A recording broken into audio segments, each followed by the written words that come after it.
You're listening to the Jefferson Exchange. I'm Mike Green. My guest is Scott Kaiser. He's a nationally recognized master teacher of acting and voice, as well as a director, playwright, and author. For 28 seasons, Scott served as a member of the artistic staff at the Oregon Shakespeare Festival right here in Ashland, where he directed, adapted, coached, or performed in every play in Shakespeare's canon. Scott is the author of more than 20 books, which include novels, short stories, instructional guides to acting Shakespeare, and numerous plays and adaptations for the stage. His latest book is titled Conquering the Canon, A Life in Shakespeare. Welcome to the Exchange, Scott. Thank you, Mike. Let's start by clearing up the controversy that may be of concern to some Bard fans. How many plays are in the Shakespeare canon? Yes, that's very, very fluid these days. As I say in my book, I counted as 38. I was born in the late 50s, so in my mind, it's 38.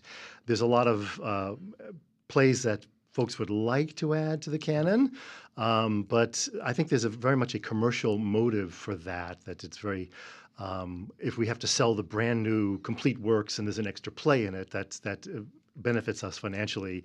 Or if somebody thinks they can get their PhD by writing a paper claiming that Shakespeare wrote this other play or that he collaborated with so-and-so on this other play. So there's a real profit motive behind, I think, adding plays to the canon. And a commercial motivation for that as well. And of course, the scholarship wants to move forward. But in my mind, it's 38. That's the number I've stuck with, and I'll probably go to my grave with that number. The Riverside edition added a 39th. Yes, they did.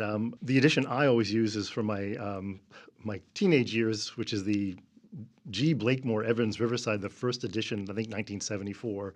And it's true that in 1997 they added the reign of King Edward III, which supposedly has substantial contributions from Shakespeare.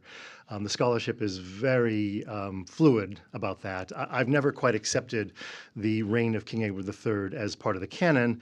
And to be perfectly frank, that has a lot to do with the fact that OSF down the street has never adopted it either. They've never done a production of King Edward III at OSF.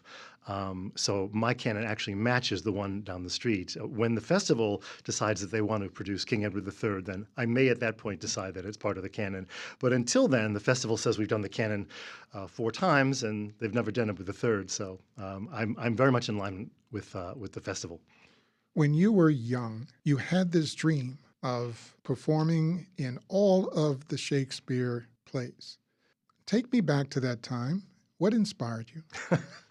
Well, as I talk about in that book, I was a 15-year-old and I wasn't interested really in acting at all, but I was in a high school program that had, like so many high school programs, more young women than men. And I started to get dragged onto the stage in larger and larger parts. At one point, I was cast as Bottom in A Midsummer Night's Dream. And that kind of was my first experience with acting Shakespeare and with the Shakespearean script in production. And that's what really got me started. Because it was fun, and I had a facility with it. Even at that age, I understood it. It made sense to me. It didn't seem like a foreign language to me. But as I say in the book, one of my main motivations at that point in acting in Shakespeare was it was a great way to meet high school girls. I mean, I was 15 and no one had ever paid any attention to me. And then suddenly I'm in a scene surrounded by fairies and, Titania. And it was lovely to finally be noticed in high school. It really set my identity very early on. Why did you write this book? Well, I started at 15 and I finished my canon, some 40 years later. So it occupied the vast majority of my professional career and my academic career and as a student. So for me to try to chronicle what I had done, how I'd managed to get through all of the plays, in various positions, wearing different hats, but also I'm just very aware that there's almost no literature out there that I can think of, that I know of, about working on the canon as a practitioner. So, there are many scholarly works about the entire canon, Harold Bloom, Marjorie Garber, being the two major works. But there really aren't a lot of books about what it is to work through the canon as a practitioner, as a director, as an assistant director, as an actor, as a fight director, as a vocal person. So that's the different take on the book. And as I say, I think what makes it unique is that there aren't a lot of practitioners who make it all the way through the canon. And there's a reason for that. It's because so few theaters have the wherewithal to produce the odd ducks. When I worked at OSF, they were able to produce Timon of Athens and Two Noble Kinsmen and Coriolanus and Troilus and Cressida, but most practitioners never get to do those shows because the economics don't work for most theaters. Okay. And so this book, when you wrote it from behind the scenes, and you give us a sense of what it's like behind the scenes for each of these plays. I love that. How would you describe your book? Well, every chapter is a little different depending on what my experience with the play was, but I do go through the entire canon. And if I was an actor, I talk about being an actor in the show, or if I was a voice and text person, I talk about the text of the show and what the challenges were, or if I was an adapter, I would talk about the difficulties of adapting this particular script, or if I was trying to direct it, talking about what it's like to approach the script as a director. But it's always hands-on. It's always rehearsal room or preparing for a rehearsal room or watching it in rehearsal or watching it in performance in front of people and realizing what you'd set out to accomplish hadn't really turned out the way you'd hoped or had turned out better than you'd hoped. But as I say, it's not about sitting in a library and looking at it from a critical angle. I talk about the tools that I acquired in my professional life and how I attempted to apply them to production, which again makes it a very, very different kind of book than what is currently out there. If you're just joining us, my guest is Scott Kaiser, author of Conquering the Canon, A Life in Shakespeare. So tell me about the 4 parts into which you divided the book. Well, the 4 parts, that's very traditional to divide the book into comedies, tragedies, histories, and romances. Oddly, people think when they go to folio, they look for the romance section. There is no romance section in the folio of 1623. That category was invented, I think, in the 1870s by a critic who said, these plays don't really fit, even though they were jammed into the first folio in one of the 3 other categories, comedy, tragedies, or histories. The scholar's particular insight was that some of these plays don't really fit, and so he invented the category of romance, and we've been using that category ever since. And I went ahead and honored that. But that is not a Shakespearean category. Romance is only about 150 years old as a category for the plays.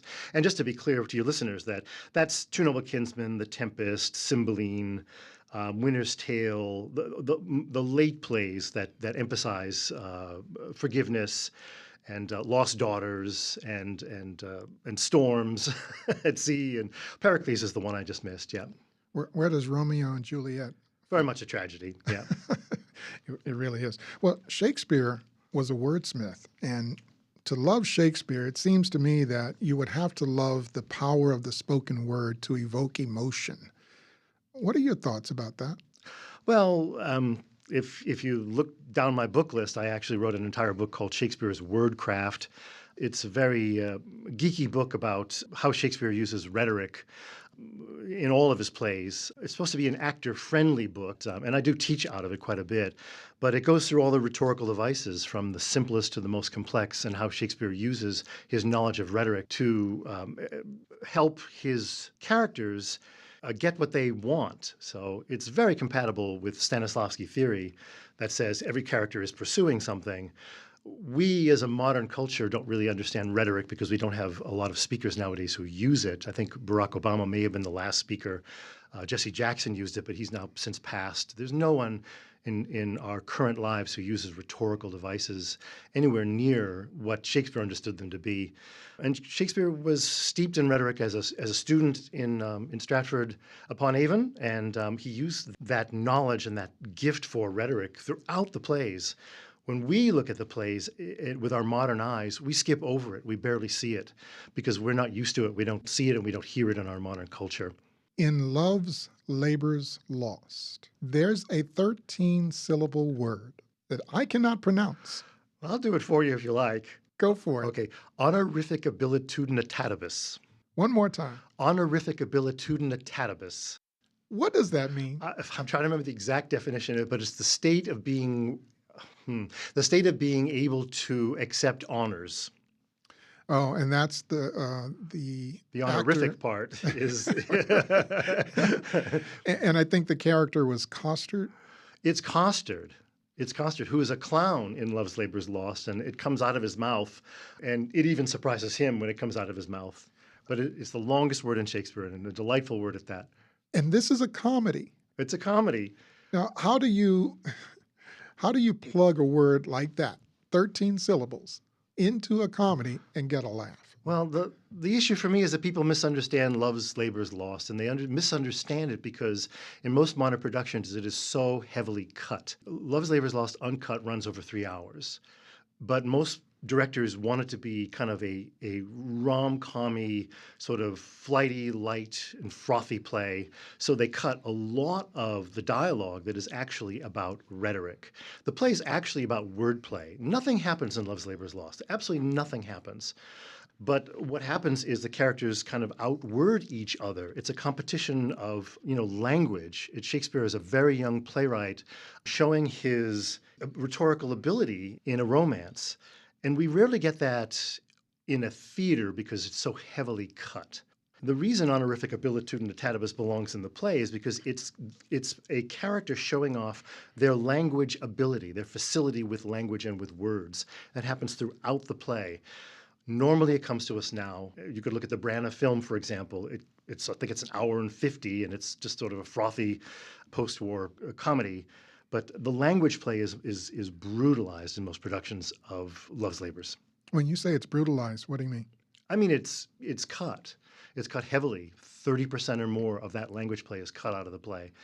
Audience doesn't see it, they don't hear it. Well, we're used to 90-minute movies, 2-hour movies. You throw a 3-hour movie in front of us, and that's tough. You're talking about a 3-hour play. Yeah. Well, again, in the book, I talk about a production of Love's Labor's Lost that I did at the festival that was directed by a gentleman named Kelm Albers. And his production concept was, if we're going to do the play, let's do the play. And what he did was he didn't cut it at all. And that was one of my privileges at the festival, that it was a 3-hour plus Love's Labor's Lost, which is unheard of. Ken felt that the festival's integrity and reputation meant that we could get away with a full-length 3-hour plus Love's Labor's Lost, that our audiences would sit for it. And Ken's whole way of directing that play was to ask, how can we make this very obscure language play a joke that's 400 years old? How can we make it clear to an audience? So instead of immediately cutting it, assuming an audience wouldn't understand it, he took the opposite approach and said, what can we do? How can we stage this so that our audience will understand what the language play here? And it was a really extraordinary production in that regard, that it was about honoring what was on the page instead of saying, our audiences won't get it. We just have to push the bar down until they can have an enjoyable evening, And the outcome? I thought the outcome was highly successful. I think we did the play, and I'm proud of it. Okay. Well, in this era of AI and everything is truncated and shortened, our attention spans are almost gone. Do you think that play could be done again? In its entirety? Yeah. Oh, dear. I think it's much harder to pull it off in its entirety now. I really do. It would take a very rare team of director, dramaturg, voice and text director, artistic director who's willing to take that risk. The risk is working with an audience that doesn't have the patience for that kind of language play. I mean, modern audiences now, they do not have the listening ability that they even had 25 years ago. And I often liken this to, we can watch a movie or watch a streaming, a streaming video, and the shots are coming at you, less than a second, bang, bang, bang, the rapid fire. And we have developed an ability to digest a huge amount of visual information that's coming at us rapidly. And I think what people don't understand is that in Shakespeare's day, even going back to the radio days, all the way back to when radio was still prevalent, we were good listeners, and we could digest auditory information very, very quickly and at a very, very sophisticated level. We have lost that ability.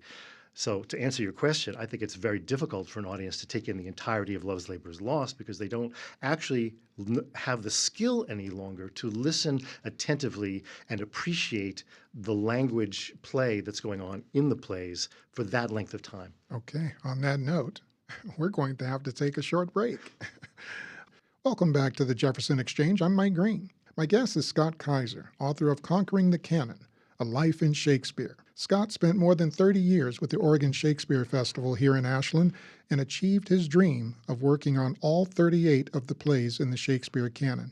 Scott, you chose Ashland over pursuing opportunities in New York on Broadway, much to the chagrin of your advisor at the University of Washington. Tell me why. Well, when I was in training as an actor, my particular talent was in the classics. I was never given my voice and my body. I was never going to be, the next young heartthrob in television or film. And in Broadway at the time, I was a young character man. So even in theaters, I was very hard to place. So when I got this opportunity at the festival, it seemed to be a really good fit for me. It was what I was interested in. It was what I was good at. And I wasn't willing to wait until I was in my 40s for my career to take off. Even my mentor would say, Scott, your career is not going to take off until you're middle-aged, and then you'll be playing lawyers and doctors and, and and professionals. So I just wasn't willing to wait 15 years to reach my prime. So when the offer came to work at OSF, I grabbed it and I came down here and I started my career in the classical theater. And that's what I did with my life. So in your book, you take us behind the scenes of OSF, a professional theater with one of the biggest operating budgets in America, you say. Can you give us a sense of where OSF fits in the ecosystem of the industry of live theater? Well, it's really changed over the past 5 or 6 years. Post-pandemic, I think the theater world is a very, very different place. And that includes OSF. I haven't been an employee there in maybe 8 years, so I don't know the inner workings of what's going on there. But I do know that the theater is undergoing enormous changes right now. And the festival is absolutely part of that changing ecosystem. I won't get too specific, but if you compare a season from the 80s or 90s, let's say, to a season this year or last year or the year before, the offerings are very, very different. The focus is very, very different. And the economics have changed enormously. And so, and Tim Bond, who I know and admire, is adjusting to a new economic reality in the American theater. Well, you wrote about some people that you met when you first came to OSF. And I'd like for you, if you would, to tell me about Larry Paulson. He's in your book on page 23, if you just read a quick paragraph. It says, the opportunity to observe Larry was, in my mind, exactly why I had chosen Ashland over Manhattan, to be a part of a resident acting company.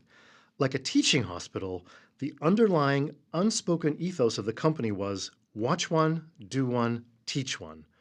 And so as a young character man, I thought of understudying Larry as a privilege, not a chore. It meant that I could watch him from the wings, sponging up his every gesture and inflection. And that doesn't happen when you assemble a cast of strangers to rehearse and perform a play for 3 months in, say, Syracuse or Louisville, and then send them all home the moment their contracts expire. How did you feel after being part of this OSF the first year and watching Larry? Well, I'd been an actor in training for years, but to actually be in a professional company, to watch how seasoned professionals, veteran classical actors actually applied the tools that I'd been learning, that was a big lesson. It's one thing to learn it in a studio with fellow students, and in theory, this is how you might handle this, or how you might solve that, or how you might use your voice, or how you might use your body. But to look at a 10 or 12-year veteran classical actor and go, oh, I see. That's the way he made that turn, or oh, look at the way he landed that joke, or wow, the rhythm that was, I didn't expect that from the page that would be the rhythm that would get him a laugh, or oh, listen to how he really finessed that operative word so we could hear it in a 1,200-seat theater. Also, you have to keep in mind that when I arrived in 1985, the OSF, that was not only was it not mic'd, we didn't have a balcony. All 1,200 seats were essentially on that concrete pad, so unmiked and going back all the way up to Hargadine Street. So it was a much, much more difficult venue than it is now. And watching the veterans work to be heard and understood in a very, very challenging outdoor space was a gift. You didn't have any FOMO, fear of missing out in New York? Well, I wasn't missing out, and I knew I wasn't missing out because I wasn't going to get hired. I knew that. I said, I mean, as I said, even my mentor knew that I wasn't going to start a career. So I admired film and television actors, but I just knew that wasn't my path. It wasn't my path. If I'd gone back in my 40s or my 50s, I would have had to start from scratch, but then I might have been castable as a middle-aged to older man. I'm more castable now, Mike, in New York than I ever was when I was 25. Mm. Because I'm the judge. I'm the Supreme Court judge. I'm the chief of police. I'm the prosecutor. You know, the prosecuting attorney. You know, I'm the psychologist. That's how I'd get cast now. Tons of roles for guys like me, if you can remember your lines. Central casting is calling. Yes, exactly. So Barry Kraft Yes. is someone who was very influential as well. You write about him. Can you give us a short excerpt? Well, like me, Barry Kraft was someone who was at the festival for many, many years. And Barry was a very close colleague of mine for years and years. Let me see if I can find. Barry was not only an actor, he was a brilliant Shakespeare dramaturg and scholar who served on nearly 50 Shakespearean productions at OSF. For more than 20 seasons, from 1993 to 2013, Barry and I worked on dozens of shows together, with Barry serving as dramaturg and me as voice and text director, wrestling with such formidable texts as Hamlet, Lear, Othello, Macbeth, Richard III, Coriolanus, Troilus and Cressida, and many others. But I'll talk much more about that richly rewarding collaboration in the Hamlet chapter. Throughout the book, I talk about working with Barry. And the reason for that is Barry, really more than anybody in my working career, taught me a great deal about what it is to love Shakespeare on a daily basis. He was so generous about sharing his knowledge of Shakespeare, excited to let you know, did you see this? Did you know that? Let me share a fact with you. Absolutely enormously generous with the knowledge he knew about Shakespeare. Sitting next to Barry in rehearsal was something I look forward to every day, because it was like having, a personal mentor just sitting at your side. Every single day I would learn something. I never went home without learning something new from Barry, and I can't speak highly enough of him. That's amazing. My guest is Scott Kaiser, author of Conquering the Canon, A Life in Shakespeare. Now, looking back across those 38 Shakespeare plays that you've been fortunate enough to work on, can you identify any favorites? I always hedge my bets on this question, Mike, because sometimes your favorite plays will be badly produced, and sometimes plays you don't think well of will be well produced. So I try to link the answer to that question to an "it depends" answer.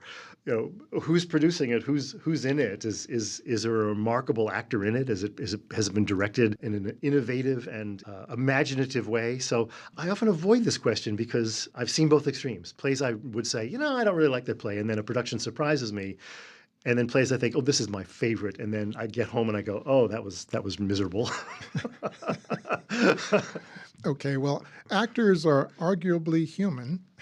They make mistakes. What happens on stage when there's a mistake? Well, this is one of the wonderful things about working with veterans. When you work with an actor who's done 10 seasons, 15 seasons, 20 seasons, 25 seasons, those actors can make their mistakes. One, they can hide them. And if they can't hide them, they can approach the mistake with a level of humility that enables the audience to forgive the mistake. I won't go into anecdotes because there's so many of them, and I don't want to embarrass anybody by them. But I've seen so many wonderfully gifted actors just sort of cover their tracks in an extremely humble way. More often than not, an audience member is not aware that a word has been missed, or a line has been missed, or a cue has been jumped, or a cue has been lost, or an entrance is a hair later than it should have been, or a prop didn't behave the way it should have. Being a seasoned actor means covering your tracks. And I think when you've worked in rehearsal, you see these actors at the festival become extremely adept at hiding the mistakes from the audience. Mostly you don't even notice them. Well, you work as a team. So if one member of the team makes a mistake, they can't just cover it by themselves. As a team, everyone has to work on that. It's true. It's very true. I mean, there are many, many instances where a prop will take on a life of its own and fall off a table, or a letter will suddenly fly out of one's hands, and yeah, and then the other actor will, of course, pick up the prop on the way out, right? Oh, so and so lost a scarf. There it is. I'm on my way out. I think I'll pick it up and I'll take it off stage with me. You see that all the time. Absolutely, team thinking, which of course that is what it is to be a repertory ensemble, that you cover each other's tracks. The only thing you can really liken it to is like being in the Marines, which is when you're in a repertory ensemble, you have the back of that person who's on stage with you, and they know you have their back, and it makes for a performance experience that is very much unlike what you see in a house where we hire people from New York to be with us for a couple of months and then go home. The festival's very intangible quality of being a repertory acting company member is how everybody is making sure that everybody's okay. So it's like a family. I wouldn't call it a family because it still is a profession. Well, you've had an opportunity to work with a wide variety of diverse people, personalities, and characters. What lessons have you learned about working so closely with teams of actors and the pressure of performing on stage? Like I said, the one of the things that makes the OSF very, very special and unique is the longevity of the performers. And it's just when you have worked with each other in a room and perform with one another in productions, 10, 20, 25, 30 Shakespearean productions over decades, there's a rapport that happens. And the only way you can understand this is what it must have been like for the sitcom actors having done the 100th Seinfeld or, the 75th Big Bang Theory, or there's an ease and a grace that happens between actors that, oh, I understand where he's going with that moment, or, oh, he's timing that the way he normally does. I'm just going to give him a little bit more time, a little bit more grace, or, oh, we're going to ride this laugh, right? We're going to let this laugh ride. And right, there's all this unspoken rapport that happens in a company that doesn't happen in companies where you've been hired and you're just learning the people you're working with as performers. It's a very, very different experience. There's a trust there, there's a rapport there, and all that unspoken shared language that happens on the stage. An audience can't tell you exactly what it is, but I think it brings audiences back year after year because there's an intangible that they perceive as a little bit different. And that's what draws, I think, audiences back. Ensemble rapport is unique at the festival. Okay, well, I have saved my hardest question for the last 2 minutes. Are you ready? Mm-hmm. What do you imagine Shakespeare will be like in the era of AI? Wow, that's an intriguing question. I think AI is changing everything. I think that's a pretty obvious statement. I anticipate that as the American theater recovers, and it's already doing this, I expect that Shakespeare will become more and more multimedia and frankly, I think more visual than it is. I think we're very close to a visual enhancement of Shakespeare so that people can understand it as well as hear the language. And I had an epiphany. I might as well just share this with your listeners. I had an epiphany. I went to a something at the Hollywood Bowl. It was the Lord of the Rings movies put up on screen and while the symphony played. So it was multimedia. It wasn't just going to the symphony to listen to the Lord of the Rings. We saw scenes from the movies on these massive LED screens, and I think ultimately, Shakespeare is probably going to go that way. You'll walk into a theater and it'll be loaded with large screens. There'll be live camera people following the actors around, and then the words will actually be printed in super titles as the actors speak. I think it's going to become much more multimedia. It can't become that right now because the money isn't there. But it would only take a billionaire to throw, a substantial contribution at a theater for us to start moving into multimedia Shakespeare, where it's not just watching a tiny little Romeo and a tiny little Juliet from the balcony, and having their voices pumped up through speakers. You'll see them on multiple screens. You'll see them from multiple angles. You'll see the language printed above them. And then even you could do the pop-up bubble thing where, okay, I know you didn't know what that honorific abilitatibus means, so we're going to put the definition up there on the screen up on your right. We're going to tell you what that means right now. So what that would do is make the audience engage at multiple streams of information simultaneously, the way we do now with our computers with 6 windows open. That's where I think it's going. I got to tell you, I would love to see that right here in Ashland at OSF, but we're out of time. Thank you so much for writing this book, and thank you for your work. Oh, it's been a pleasure. Thank you for inviting me. My guest was Scott Kaiser, author of Conquering the Canon, A Life in Shakespeare. I'm Mike Green. You're listening to the Jefferson Exchange on the News and Information Service of Jefferson Public Radio.